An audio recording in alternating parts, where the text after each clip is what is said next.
Olá, bom dia! Hoje é um dia maravilhoso por aqui, um dia lindo. Como é bom sentir esse lugar, saber que eu pertenço a este lugar, que eu possa fazer diferença nesse lugar. Eu espero que você encontre também este lugar onde você pode chamar de seu.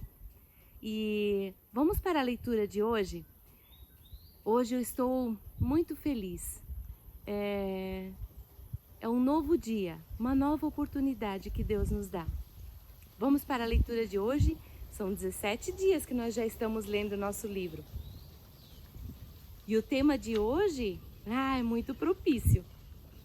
Um lugar a qual pertencer. Agora vocês são membros da própria família de Deus e cidadãos do país de Deus e pertencem à casa de Deus, como todos os outros cristãos. Efésios 2:19. A família de Deus é a igreja do Deus vivo, é a coluna e o fundamento da verdade.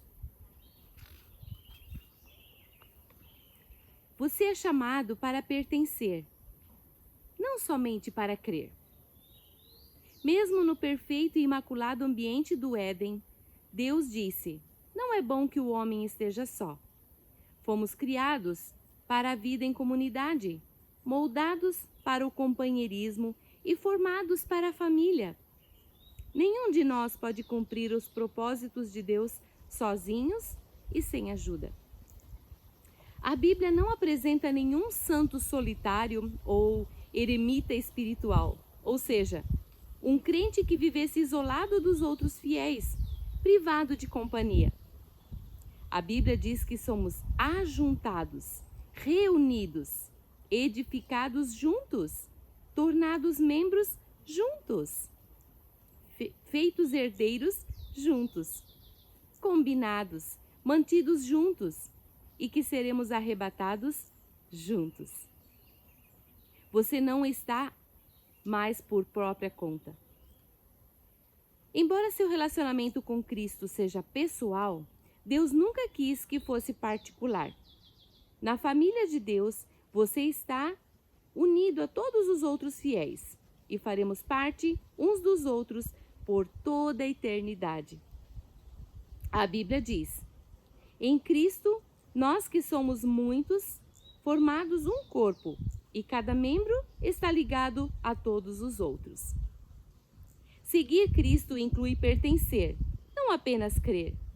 Somos membros do seu corpo, a Igreja. C.S. Lewis observa que a palavra membro é de origem cristã, mas foi esvaziada de seu significado original. As lojas oferecem descontos a membros e os anunciantes usam os nomes desses membros para criar listas de mala direta. Em muitas igrejas, tornar-se membro significa simplesmente adicionar o nome a uma lista, sem nenhum requisito ou expectativa. Pela perspectiva de Paulo, ser membro da igreja significa ser um órgão vital de um corpo vivo, parte indispensável e inseparável do corpo de Cristo. Precisamos restabelecer e praticar o significado bíblico desta palavra. A igreja é um corpo, não um edifício, um organismo ou uma organização. Para que os órgãos do nosso corpo cumpram seu propósito, precisam estar conectados ao corpo. O mesmo ocorre com você, como parte do corpo de Cristo. Você foi criado para uma função específica, mas perderá esse segundo propósito para a sua vida se não fizer parte de uma igreja local. Você descobre seu papel nessa vida pelo relacionamento que mantém com os outros. A Bíblia diz: assim somos como as várias partes de um corpo humano. Cada parte tem seu significado no corpo, visto como um todo, mas não o contrário. O corpo de que estamos falando é o corpo formado pelas pessoas escolhidas por Cristo. Cada um de nós encontra significado e função por parte desse corpo. Não podemos ser como um dedo decepado que não tem valor. Se um órgão é de alguma forma desligado do corpo, fica paralisado e morre, se não puder existir por si mesmo, nem você.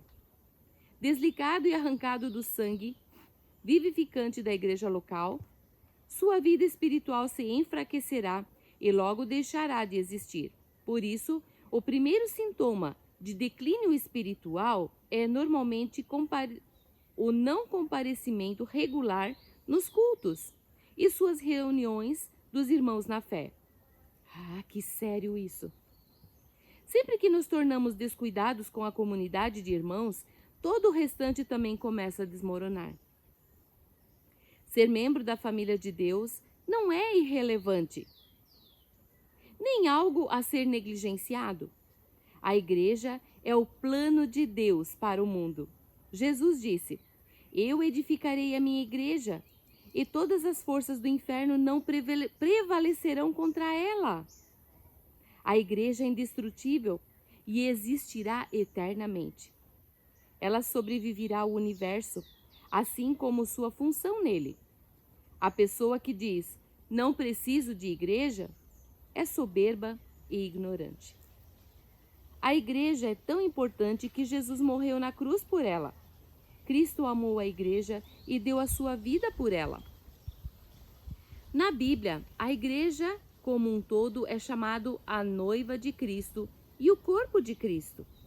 Não consigo imaginar alguém dizendo para Jesus: "Eu te amo, mas não gosto da tua noiva." Ou, "Eu te aceito, mas eu rejeito o teu corpo." No entanto, é isso que fazemos quando desprezamos e depreciamos a igreja ou reclamamos dela. Em vez disso, Deus nos manda amar a igreja tanto quanto Jesus a amou. A Bíblia diz: "Amem sua família espiritual." Lamentavelmente, muitos cristãos usam a igreja, mas não a amam. A comunidade local. Salvo em poucas e importantes exceções, como quando alude a todos os fiéis ao longo da história, a palavra igreja é utilizada na Bíblia quase sempre para se referir a uma comunidade visível e local. O Novo Testamento parte do princípio de que o membro pertence à comunidade local. Os únicos cristãos que não pertenciam a grupos locais eram aqueles sob a disciplina da igreja, os quais eram removidos da comunidade depois de flagrados em pecado. A Bíblia diz que o cristão sem a igreja local é como o órgão sem corpo, a ovelha sem rebanho ou a criança sem família. É uma situação anormal, como dá para entender a Bíblia como diz: "Agora vocês já não são mais estranhos a Deus nem forasteiros, mas sim membros da própria família de Deus e cidadãos que pertencem ao povo dele." Os valores de hoje, que advogam a independência e o individualismo, criaram muitos órfãos espirituais. Os crentes peregrinos, ou os sem igreja, que ficam circulando de uma igreja a outra, sem filiação, sem responsabilidade ou compromisso. Muitos creem que é possível ser um bom cristão sem se unir ou mesmo frequentar uma igreja local. Mas Deus discordaria veementemente.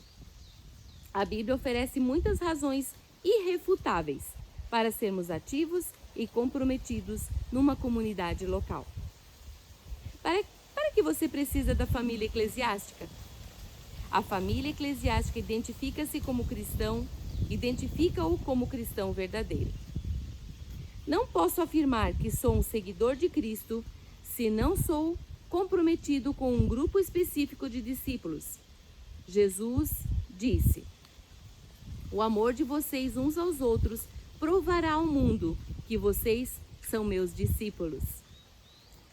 Quando nos reunimos em amor como uma família na igreja, com diferentes formações, raça e posição social, levamos ao mundo um poderoso testemunho. Você não é o corpo de Cristo isolado. Precisa de outros para expressar essa condição. Juntos, não separados. Somos o corpo do Senhor.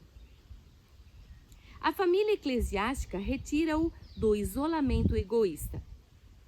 A igreja local é a sala de aula em que você aprenderá a se relacionar com a família de Deus. É o laboratório para a prática do altruísmo e do amor compassivo.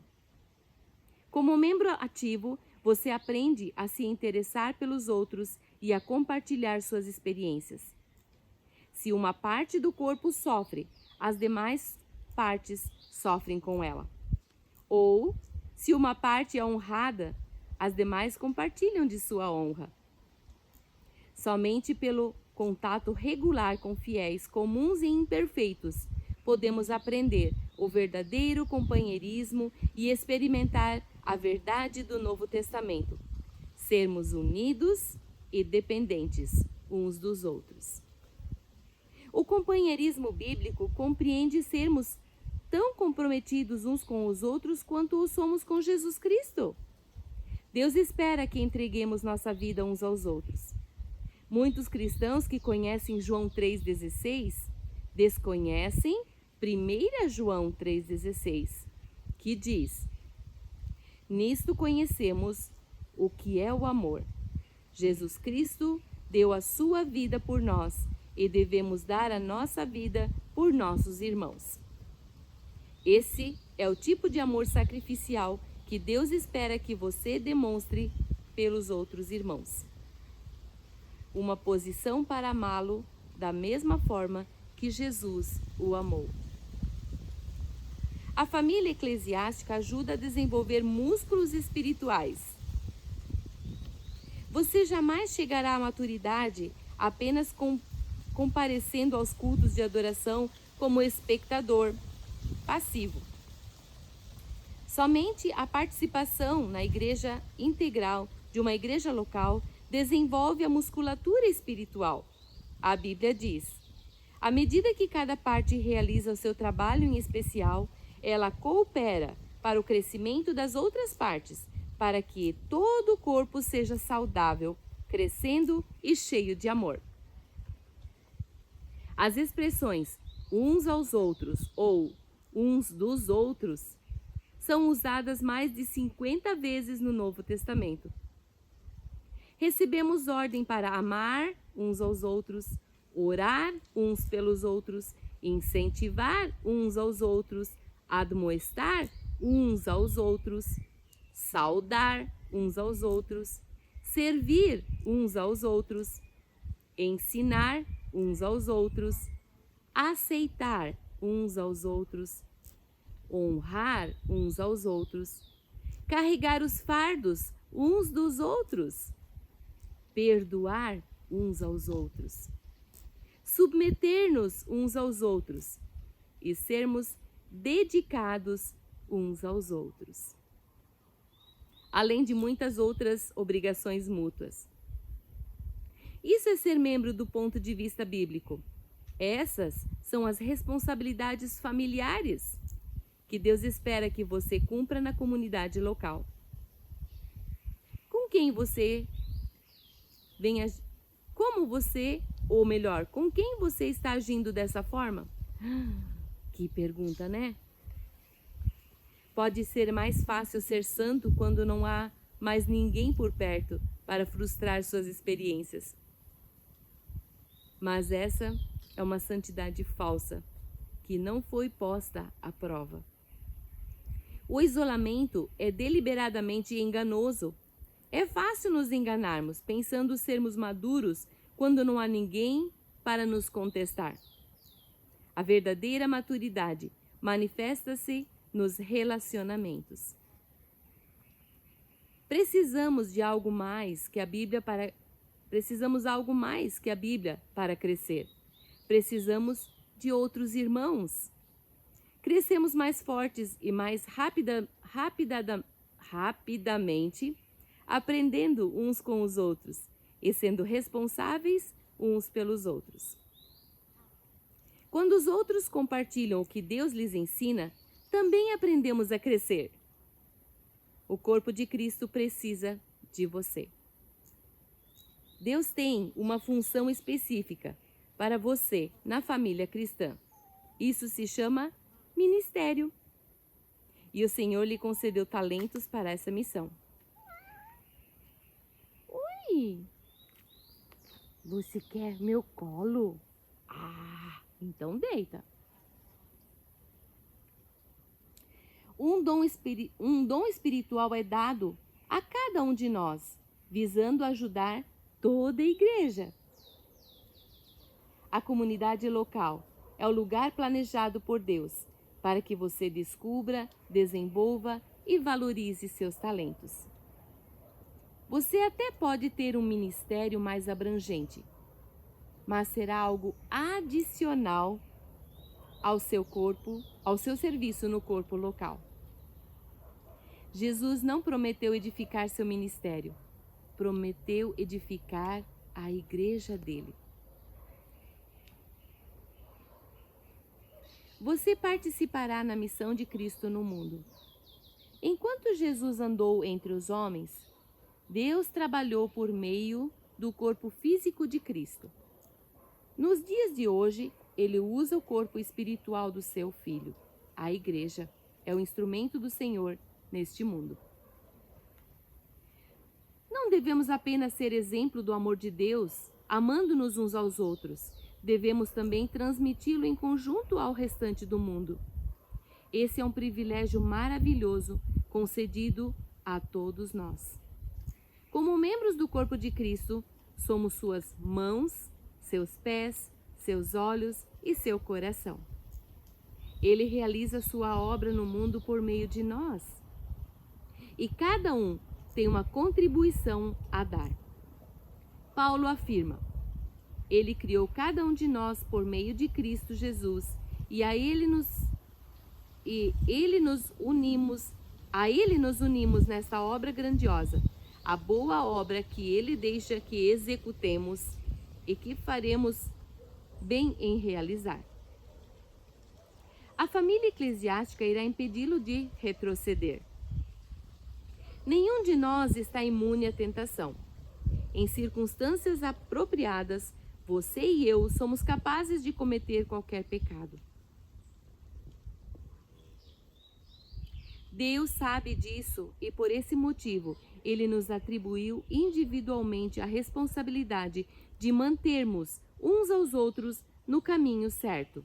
A Bíblia diz: encorajem-se uns aos outros todos os dias, de modo que nenhum de vocês seja endurecido pelo engano do pecado. Não é de sua conta. Não é uma frase cristã. Somos chamados e recebemos ordem para nos envolver com a vida uns dos outros. Se você conhece alguém que se mostra espiritualmente inconstante nesse exato momento, é sua responsabilidade procurá-lo e trazê-lo de volta à comunhão. Tiago adverte: prezados amigos, se vocês conhecem alguém que se desviou da verdade, não desistam dessa pessoa. Façam tudo para trazê-la de volta e terão resgatado uma vida preciosa da destruição e impedi-lo que ela se afaste de Deus. Um benefício relacionado à igreja local é que ela também proporciona a proteção espiritual de líderes dedicados. Deus atribuiu aos pastores a responsabilidade de guardar, proteger, defender e cuidar do bem-estar espiritual do seu rebanho. A Bíblia diz: a responsabilidade deles é zelar pela alma de vocês. E eles sabem que devem se responsabilizar por isso diante de Deus. Satanás exulta ao ver fiéis afastados, desligados da vida do corpo, isolados da família de Deus e indiferentes para com os líderes espirituais, pois sabem que tais crentes estão indefesos e impotentes contra as tragédias. Está tudo na igreja. Em meu livro, Uma Igreja com Propósitos, explico como fazer parte de uma igreja saudável. Como fazer parte de uma igreja saudável é essencial para viver uma vida saudável. Espero que você também leia este livro, pois ele o ajudará a compreender como Deus planejou a igreja especificamente para auxiliá-lo e cumprir os 5 propósitos que ele tem para a sua vida. Ele criou a igreja para satisfazer suas 5 necessidades mais importantes: um propósito para qual viver, pessoas com quem viver, princípios pelos quais viver, uma profissão para se sustentar e forçar para seguir vivendo. Não há outro lugar no mundo em que você possa achar esses 5 benefícios em um só lugar. Os propósitos de Deus para a igreja são idênticos aos 5 propósitos que ele tem para você. A adoração ajuda-o a se concentrar em Deus. A comunhão ajuda-o a enfrentar os problemas da vida. O discipulado ajuda-o a fortalecer a fé. O ministério ajuda-o a descobrir seus talentos e o evangelismo ajuda-o a cumprir sua missão. No mundo não há nada que se compare à igreja. Sua escolha. Sempre que uma criança nasce, torna-se automaticamente parte da família universal dos seres humanos. Mas essa criança também se torna membro de uma família específica, onde será nutrida, cuidada e crescerá forte e saudável. O mesmo ocorre no ponto de vista espiritual. Quando você nasce de novo, torna-se automaticamente parte da família universal de Deus, mas também torna-se membro de uma versão local da família de Deus. A diferença entre frequentar uma igreja e ser membro dela está no comprometimento. Os frequentadores são espectadores que ficam à parte. Os membros envolvem-se no ministério. Os frequentadores consomem. Os membros atribuem. Os frequentadores, já lemos isso. Os frequentadores querem os benefícios da igreja. Os frequentadores querem os benefícios que a igreja propicia, sem participar das responsabilidades. São como casais que querem viver juntos sem o compromisso do casamento. Eita, tá cheio disso, né? Por que é importante filiar-se a uma igreja local? Porque isso prova que você está de fato comprometido com irmão e irmãs espirituais. Não somente na teoria, na prática mesmo. Deus quer que você ame pessoas reais, não pessoas ideais. Você pode passar a vida inteira buscando a igreja perfeita, mas você jamais a encontrará. Você foi chamado para amar pecadores imperfeitos, assim como Deus faz. No livro de Atos, os cristãos de Jerusalém eram bem específicos em seu compromisso uns com os outros. Eram dedicados à comunidade. A Bíblia diz: eles se dedicavam ao ensino dos apóstolos e à comunhão, ao partir do pão e às orações. Hoje, Deus espera que você se comprometa com as mesmas coisas. A vida cristã é mais que apenas um compromisso com Cristo. Inclui o compromisso com outros cristãos. Os cristãos da Macedônia compreenderam isso, como Paulo relata. Primeiro eles deram a si mesmos ao Senhor, e depois, pela vontade de Deus, eles se deram a nós também. Tornar-se membro de uma igreja local é o passo que vem naturalmente a seguir, uma vez que você tenha se tornado filho de Deus. Você se torna cristão ao se comprometer com Cristo, mas se torna membro de uma igreja ao se comprometer com um grupo específico de fiéis. A primeira decisão traz salvação, a segunda, a comunhão. Pergunta para meditar. Meu nível de envolvimento em minha igreja local demonstra que a amo E estou comprometido com a família de Deus? Que forte essa mensagem de hoje, né? Está tão na moda querer ser crente sozinho em casa, que nos esquecemos que é um mandamento de Deus fazer parte do corpo de Cristo e juntos crescermos. É importante estar num lugar, comprometido com este lugar, cuidar deste lugar. E assim é com o corpo de Cristo. Tenho certeza que Deus te deu um dom, e esse dom você só pode usar quando você estiver juntos, na igreja, compartilhando, fazendo uso desse dom e crescendo junto com os irmãos. Eu realmente espero que você participe de uma igreja e que você encontre um lugar onde você possa crescer. Desejo a você um dia maravilhoso e até a próxima. Um grande abraço.